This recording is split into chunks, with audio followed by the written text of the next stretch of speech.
We should do like a hello. Yeah. To each other? No, to that. Oh, to them. To the listeners. Okay. And I think this is it. Hello and welcome back to Speaking as a Mother. My name is Robin Morgan. And I'm Esyllt Sears. Hello. Hi. How are you? I'm all right. Before we started filming, you gave a hot take. Is that this is your bad side? Yeah. Well, it's not a bad side, but it's the worst. Out of the two. Out of the two. Because I don't really think about this side. Because with this side, I obviously have a lot of hair. Yeah. So I think about that a lot. And do you think that's a better side because you're hiding most of it with your hair? Oh, thanks.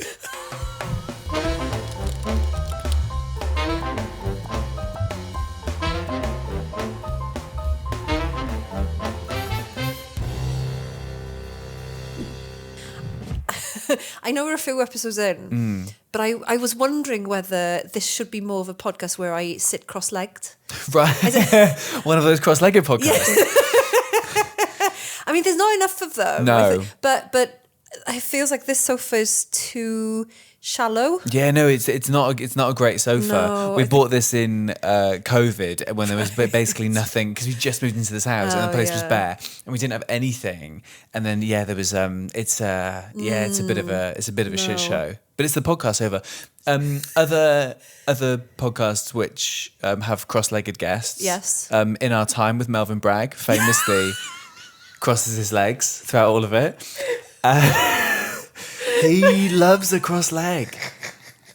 I think given the opportunity, if they weren't in those swivel chairs, I think Newscast would. Yeah, I can see. Yeah, I can see. What's his name? It's Chris.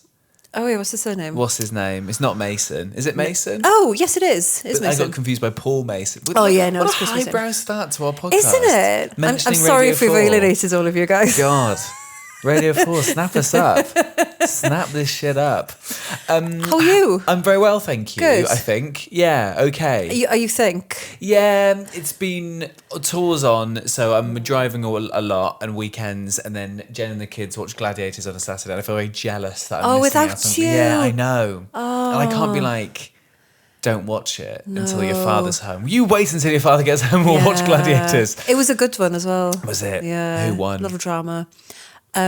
Well, a man and a woman won. Yeah. I can't remember their names. Isn't that good for equality? Isn't it? This isn't relevant to this at all, but it's relevant to Gladiators. I was having a chat before to Jess Foster-Q, who does the Gladiators podcast. Cross-legged podcast. Yeah. Although, I can't imagine gladiators can cross their legs because their muscles are too big. Yeah. Aren't they? No, that's it's sad. Yeah, justice for them. Yeah. But I was telling her how it's really funny how like the gladiators are all buff and stuff and they've got like these incredible costumes. And one of my big icks is the male contestants and what they wear. The leotard. It's very like, oh.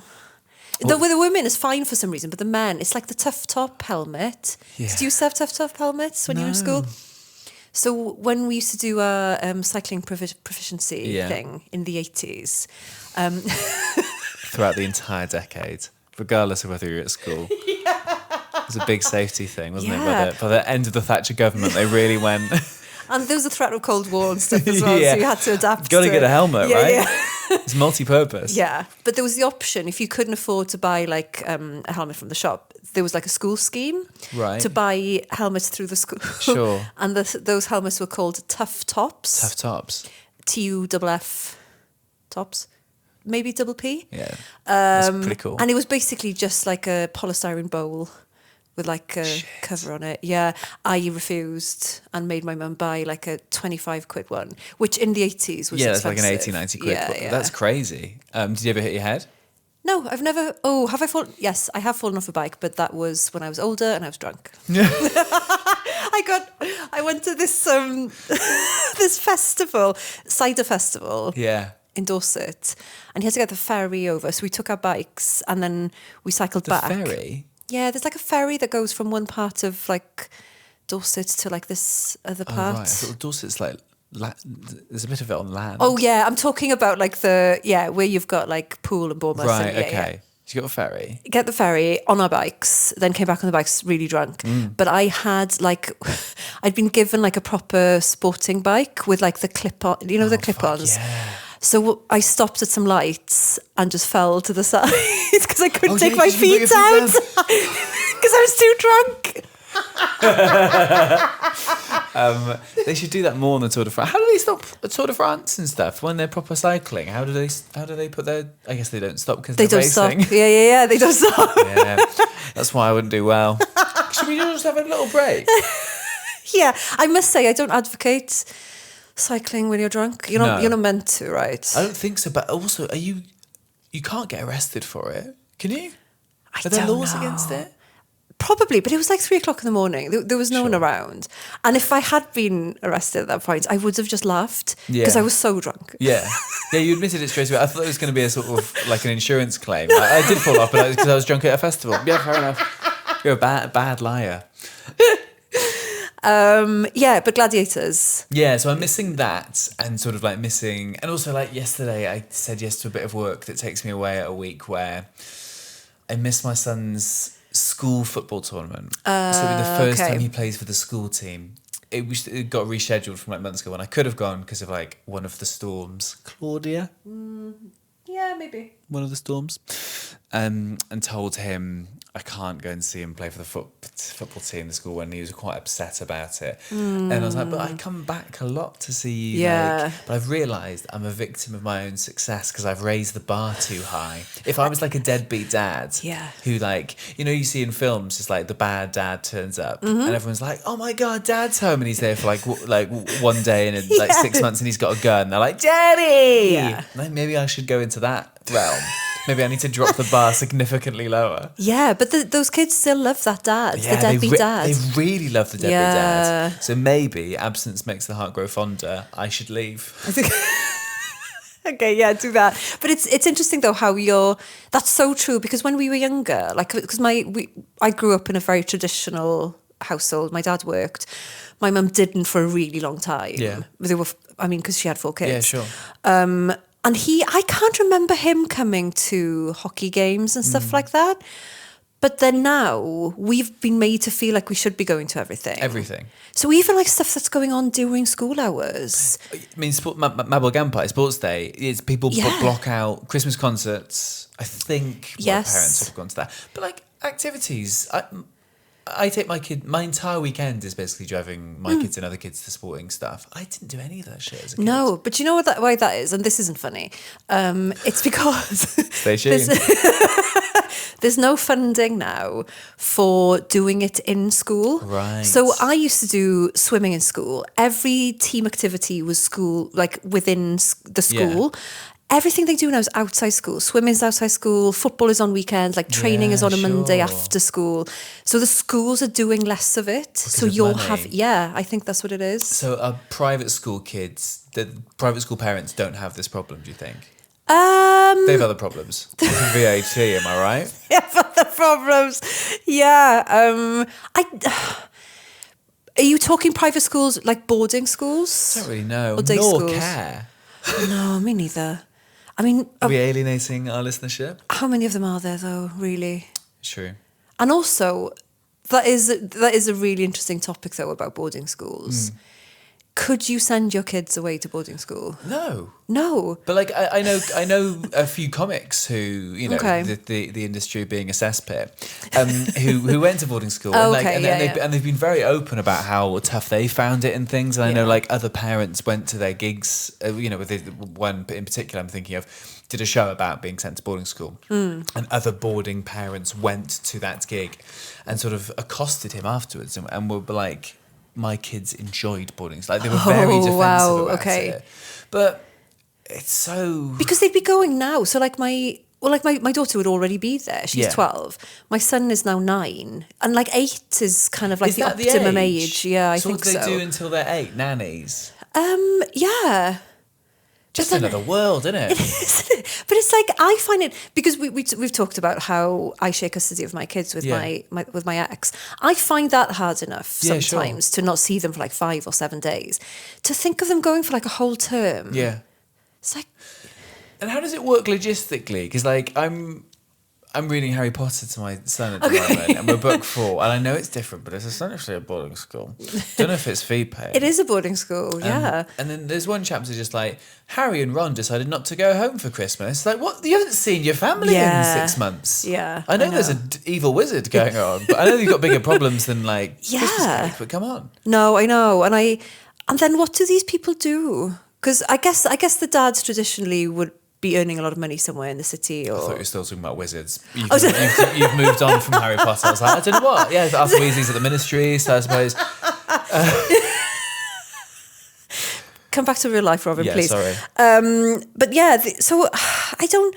That feels like a really weird approach to parenting. That you already know by the time they're 8, your hands off. So I suppose very rich people and people who send their kids to boarding school, they are empty nesters like a decade before. Yeah. And then they can get back to the grind of the career. I think so. But then,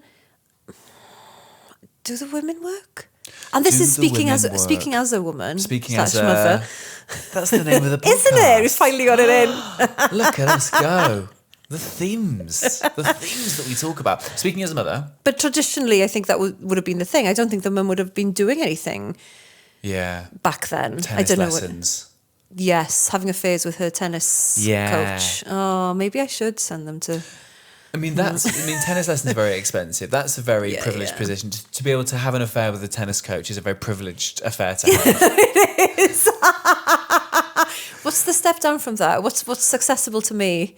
I'm trying to think what my kids do extracurricularly. But you have to be your coach, right? Oh, mine. Oh, yeah, no, I can't. Oh, yeah, no, Therapist. I couldn't. Your NHS therapist.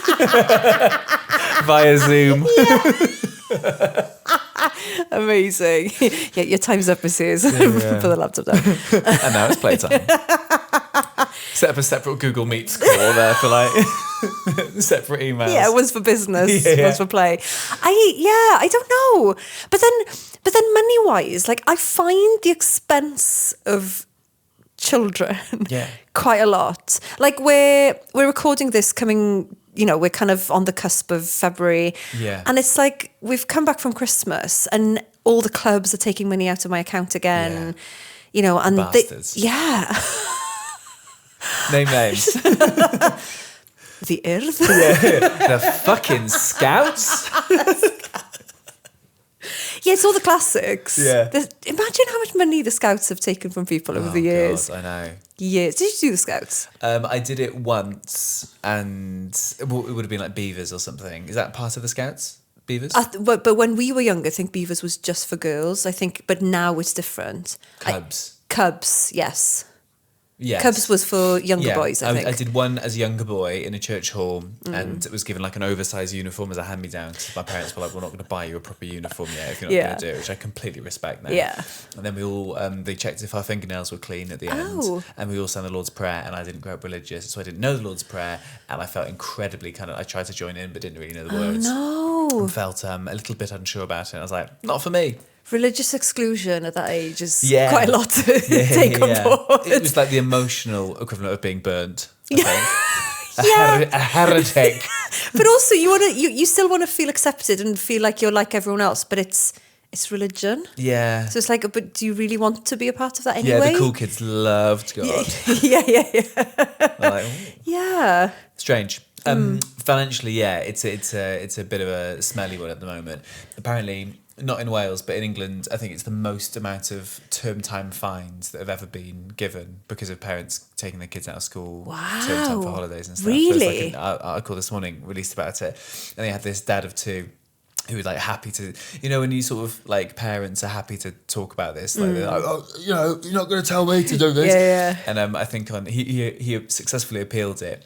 He said he took his kids to Egypt because they learnt a lot about the culture and climate change. And I was like, you've flown there. Oh my God. You're contributing to the climate change. That's amazing. So have you ever done it, taking your kids out? Yeah, when they were in primary school. Yeah. Because it didn't really matter. Sure. And also, like, where my kids went to primary school, it's quite small. Okay. So everyone knows each other. And this is where I like to think that I'm not really a dick, okay? Like I've prided myself in 44 years of really trying not to be a dick. Yeah. But this is an area where sometimes I get a bit smug about it because it's like, well, but they know me and they know I wouldn't take the piss. Yeah, I'm one of the good ones. Because not everyone else, but I if they need to catch up on work, I'll do it with them. Sure.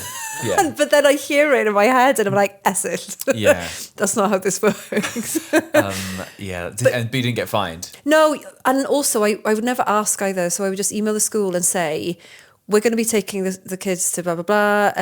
They'll be going on the date. Not even mentioning that it was in term time. They can work that out themselves. Sure. Leave the secretary to actually look it up. Yeah.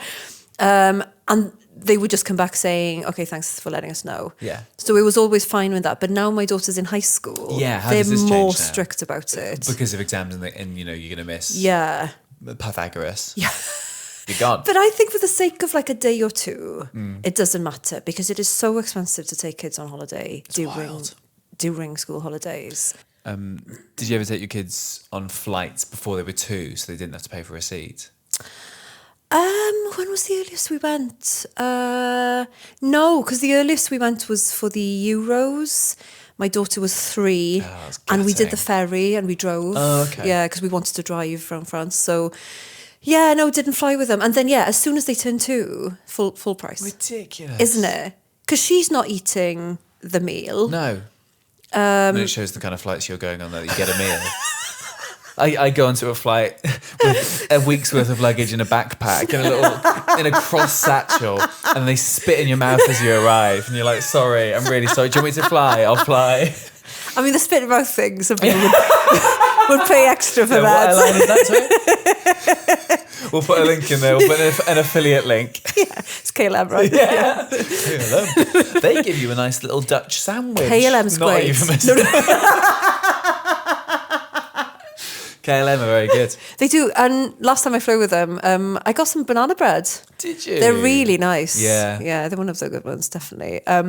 No, but yeah, the school holidays thing is weird. And it's just how people get quite snobby about it, but on both ends of the spectrum. We would never take our kids out. But also, but then if you're going to going on safari somewhere, and so then there's that smugness of, but we can only do it at this time. Yeah. The lions that only exist during Whitsun. Famously. Yeah, but then I do think they would let you, if it was for like a family reason, like a cultural reason. So because one of my sisters is married to someone from Tonga, and they went to Tonga 2 years ago. And if you're going to Tonga, which is literally the other side of the world, you can't just go for like half term. Yeah, sure. You have to take, and then during the summer, it's so expensive. Yeah. Like they just couldn't do it. So they did take their kids out for 2 weeks, I think. Yeah. But she took homework with them. But it was a thing of they haven't seen their family for like 5 years. Yeah, then they're like, it's not like going to Centre Park, is it? No. Have you been to Tonga? There's no Centre Parks. Oh, fair enough. Spoilers. Yet. I reckon they're going to do it.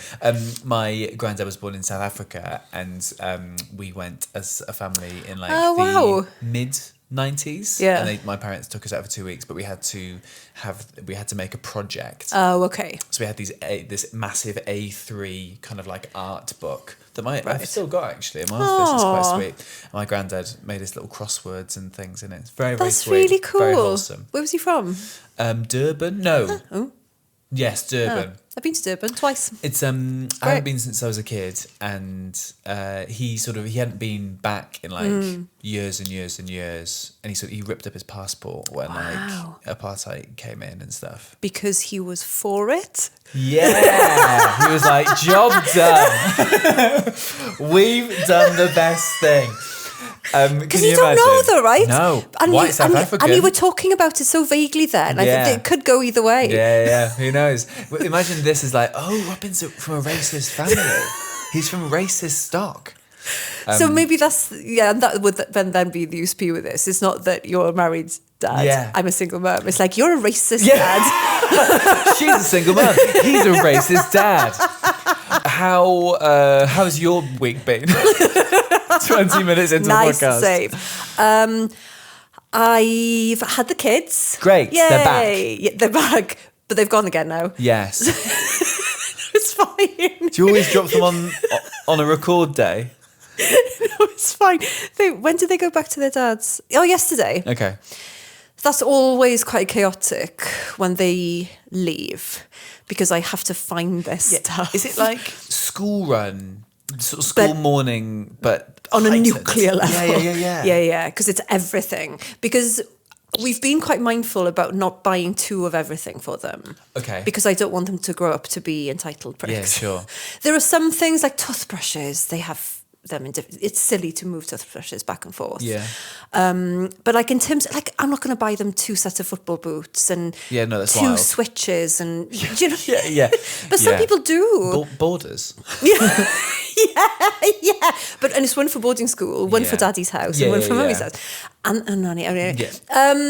So it's quite a lot. I mean, there's a system to it, and I kind of know where everything is. But then obviously the kids move things around, and they'll maybe put stuff away where they don't normally put stuff away. So it's always quite a mad rush in the end to get everything together. And I don't know how to do that. Like, if anyone listening has done this and is doing this now with older kids, I'd be interested to know how you do it with teenagers, because when they're younger, it's fine because you can pack for them. Okay. But when they get older, and I'm noticing this with my daughter now, because she's very particular about the stuff she might want to wear and that she might want to have with her. And I don't know how to do that without having like one of those massive big gentleman's trunks that they would have you'd open up and it would be like a literal wardrobe. My mum still has one of those. she went to, I think, America when she was like 16. Her parents like shipped her off, so she studied abroad. On her own? Yeah. Oh my God. I know. She's incredible. She was like moved up a year in school because she was so like whip smart. Bloody hell. And then they just like sent her abroad. But there's still a trunk. Oh, wow. It's Harry Potter. Yeah, well, yeah, it's that. Yeah. Maybe get her a trunk. Yeah. Heavy fuckers, though. That's the thing, and I drive a Renault Clio. So that's always quite mad. And then it's like doing a handover at work. So with my ex, I then have to write like either an email or a text with everything that they've done and everything that needs doing. So if they've got homework and stuff like this, so my son had to go to the doctor last week and had some medication. So then he needs to know how much he's taken and how much. Yeah. So there's a lot of, you can't switch off from it ever. Yeah, I mean, the only time that I can sort of relate to that is, if I've been with the kids in the day and they've been ill, and then I'm going to a gig and I'm like, they've had Calpol at 2 p.m. Yeah, it's that. But on a week by week basis. Yeah. That's so it's quite a lot. That's a head fuck. Yeah. Constantly. And I'm perimenopausal and I can often forget the name. Like I was talking to my son the other day and I couldn't remember the word for arm. Yeah. So it's like I'm not what do you at say? the prime top of leg. Upper leg. So it's a lot, but it's so I'm coming to you today on the back end of that, and then after this I'll go home and it'll be really quiet again. Yeah. And that feels weird. Yeah. And I can't go into their rooms because court order. It's like they're like embassies. Yeah. So my daughter's room is her domain and my son's is his, and I'm not allowed to enter without like a visa. How old's your son? 9. And is that because your daughter, obviously as a teenager, I get that. No, the reason I can't go in is really morbid. Okay. So just a trigger warning for people. So you know when you might see on a news report or in a documentary where parents have lost a child and they keep their rooms as it was when they died. It's a bit like that. So because they're not in the house anymore, it feels like time's frozen in their rooms. God, it's going to be shit. It's quite emotional. Yeah. So it feels like I can't really meddle with it because they left it like that. And I want them to come back like it's seamless. As opposed to it being like you've tidied the whole thing and it's been like... Yeah, so I don't do that. Interesting. Yeah. Have you chatted to other mums other parents in your situation, whether they do the same thing? No. I've decided to talk about it publicly. Yeah. No, I just wonder whether it's whether other people do that or whether... I'm sure I'm not the same. Yeah, I can't be the only one who thinks like that, right? Right. No, I completely get that though. I completely get that you want them to come home and it being this smooth transition, and it's like... Yeah. I'm a messy fucker, aren't I? Yeah, because it's not just somewhere they sleep. It's not like a hotel room where then I'll go in and clear up and then they come back in. You don't want to be the maid. No, I don't. Not in that scenario. No. Anyway. Well, this is what you get with this podcast. You get really sweet, poignant moments. I nearly cried then, and now we're being mucky. It's, everything. Not Melvyn Bragg can't do this. No, even cross-leg. No, he refuses to do it. He wants to, but he knows better than to do it. Yeah. Which is why he's had a long and glittering career. I really don't think we bring up Melvyn Bragg as much as we have today. It's great. What's your kids' sleeping situation?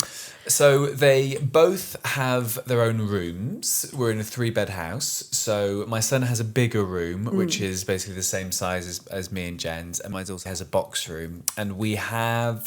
That's a gender choice, right? Yeah, well, she needs to know to not take up space in other people's rooms and in meeting rooms. Yeah. And she only speaks when spoken to. And very similar to what me and my brother had when we grew up. So there was a big room and there was a smaller room. And what my mum did was every summer we would swap rooms. So every year I would have to, and you got to redecorate your room. It would be tidying the room proper thorough. Oh my God. And then so one year I would have the big room and then I'd go back into the box. Back into the box. Yeah. Oh yeah, I forgot to mention, not a box room, a box. The trunk, Wow. the American trunk.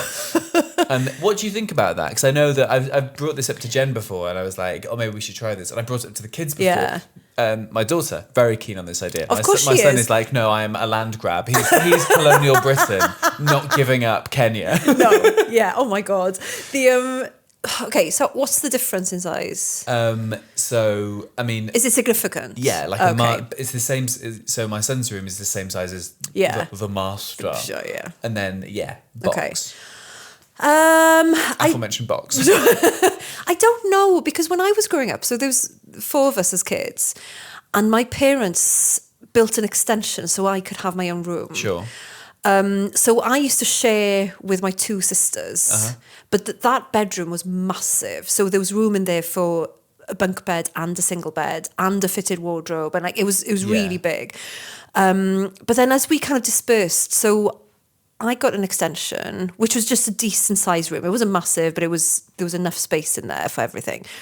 My sister then got a slightly smaller one, but then my younger sister got literally a box room. Yeah. And it must have been decided on age. It's got to be. Yeah, but then that never changed. No, because it can't. No, so because what happened was when I went to uni, my son, my brother, Freudian slip, my brother was 10. Okay. So he got my bedroom then. So he bypassed my sister's and got the eldest child's room because I'd gone. Yeah, but I suppose moving one person into a bedroom is easier than everybody going... Yeah, because you don't... The thing is, you can't treat bedrooms like fields. You can't have a fallow year on one room and then you're rotating and... Do you know what I mean? So it feels mad. You can't treat bedrooms like fields. It's one of my favourite things you've said. You're good. You can't. No. But then... It feels simpler if it's just 2 of you going back and forth. Yeah. It would feel madder if we were rotating. Yeah. Yeah, spin the wheel. Yeah, I think swapping is better. But then it's weird with my son. My son has a room the same size as my master bedroom. And my daughter has the significantly smaller room. But Even though she's the eldest? Yes, but it's because his room used to be the spare room. Okay. And then she had her own room when she was a toddler. And giving her the smaller room made sense then because she was small. Yeah. But she loves her room so much. I think because that's her memory of when she had her own room. So she didn't care about having the big room. And my son, it's like a museum in there. He's really into Lego. He's very good at building Lego. Yeah. And he has glass cabinets to display his Lego. Legend. Yeah, so his room is being filled really quickly. I love that. Yeah.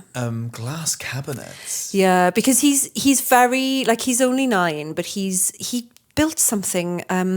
He got this Pac-Man Lego for Christmas, And I think the age on it was like 18 or something. He built it himself in 3 days. That's really impressive. No help. Yeah, he even lost a piece, but he did something that meant he wouldn't need it. It's like, I don't even know who. That's really impressive. What's your take on grown-ups doing Lego? As long as it's not your personality, I think it's fine. Yeah. Because whenever I watch him doing it, I think, oh, I wish someone had bought me a Lego set for Christmas, and I could, because I love a jigsaw. Do you ever play? Do you ever help him? Do you ever build with him?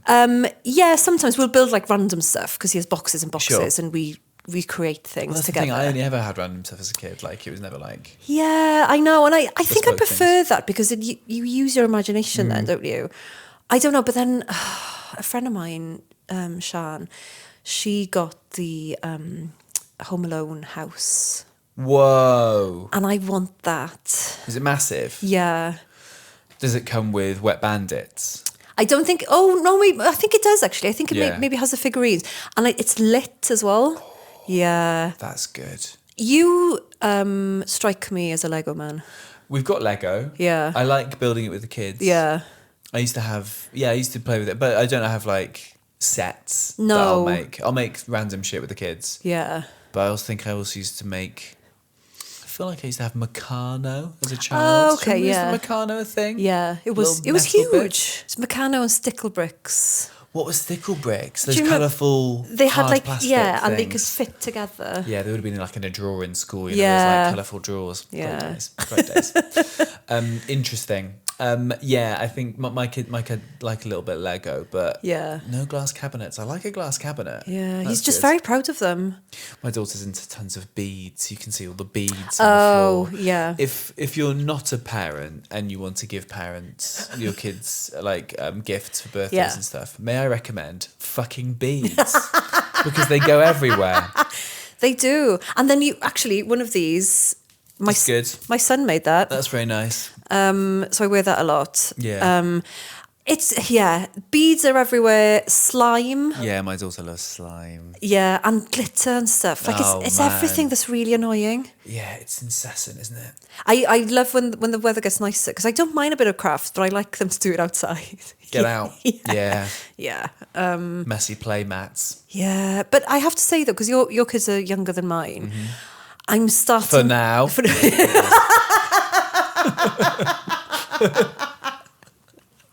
So stupid.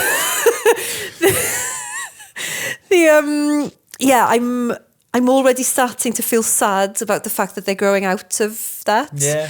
And I remember reading something when they were really small, and because I used to love my house to just be clean and tidy, Yeah. and I was really on it with constantly tidying their stuff away. And I remember reading somewhere someone saying, oh, one day you'll miss it. You'll genuinely miss it. I mean, it sounds like a cliche, but you will. And even stuff like fingerprints on things. Yeah. So like, my God, my bathroom cabinet. Yeah. I often, this is really sweet actually. So when they've gone to their dad's, sometimes I'll be having a shower and they'll come out and I'll see the it's kind of steamed up, but they will have like drawn stuff during the week. And then it's like, oh, that's really sweet. Yeah. Whereas when we were growing up, my mum was really fussy about us leaving fingerprints on the bathroom cabinet. And now I'm trying to embrace it more because one day they won't live with me at all. Yeah. And it'll be like, oh, this is just my mess now. Yeah, it's my fingerprints. I'm a messy bitch. Yeah. Is one of your kids like tidier than the other? Yes, I think so. My son, I mean, he's got more. Yeah, he's quite like he'll always bring his bowl back after eating like breakfast. Yeah. He'll pop it in the sink and stuff. Whereas my youngest will probably need reminding and things. He's quite organised. I think sometimes though that's an elder child thing. I think so. Because I think you've been really mindful about teaching them about that when they're that, but you don't really reaffirm it with the younger one.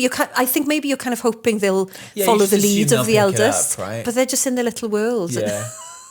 Oh yeah, my son never takes stuff back to the sink unless I ask him. Oh, He never really? says thanks unless I ask him. Oh, Like he knows to really? say thanks. Yeah. And he's very polite. Yeah. But my daughter says it every time without fail. If I give them food and stuff, Yeah. I'm constantly like tapping his head. Interesting. Yeah. Yeah, what's that about? I The don't second thing, know. just you don't have the time to sort of drill in those manners. Maybe, but then he hears sister doing it. So Yeah. I'm just like, but again, maybe he's just not taking it in. Doesn't need to. But we're 9 years in now. And I'm Yeah. constantly like, Yeah, it's hard to sort of like. What you mean tapping him on the head isn't working as a parenting tool? That's bizarre. You mean like he's bop it? It's not. you know how people do like these pressure point things when Right. you're feeling anxious Yeah. or if you're trying to stop yourself from binge eating and stuff. Yeah. I'm just, Yeah. thank you. Thank you. Thank you. Where's the thank you button? It's not going in. That's funny, man. But one day maybe he'll be knocked on the head and it'll trigger. He'll remember it and he'll just say thank you. Yeah, I mean, Dunno. even if you keep purchasing him those tough top hats, maybe it'll those things will not work. No. And he'll no. get a slight head injury, but it'll turn him into a politer boy. Yes. That's what you can hope for. And it'll all have been worth it. Absolutely. Should we say goodbye here? Yes. Okay. Thank you very much for listening. Appreciate it. Send people our way. We are building a small but loyal following, I believe. Are we? I think so. Oh, okay. It's quite sweet. That's very confident of you. I think so. Okay. Sorry, small but disloyal. Oh, yeah. They'll drop us at the turn of a hat. Like children. Yes, this is exactly. Yeah, they are Yeah. small but disloyal. Yeah. But yeah, review on all the podcast platforms. That really helps. 5 stars. I mean, don't do a 4-star review. Who the fuck are you? That's mad, isn't it? Well, Because it's some like people do yeah, 4 because stars. it's either 1 or 5. Yeah. And you should only ever read the 1-star reviews. Oh, Do you ever yeah, do that when people yeah. are at Edinburgh Fringe and stuff, and you Yeah. sort of sort by 1 star? Yeah. I love it. It's like crack. Inject it to my veins. It's perfect. Absolutely obsessed with it. So yes, share people, get us on socials, share the clips. That really helps. Anything from you? No. Cool. I've been Robin Morgan. I've been Esyllt Sears. See you next week. Bye. Bye.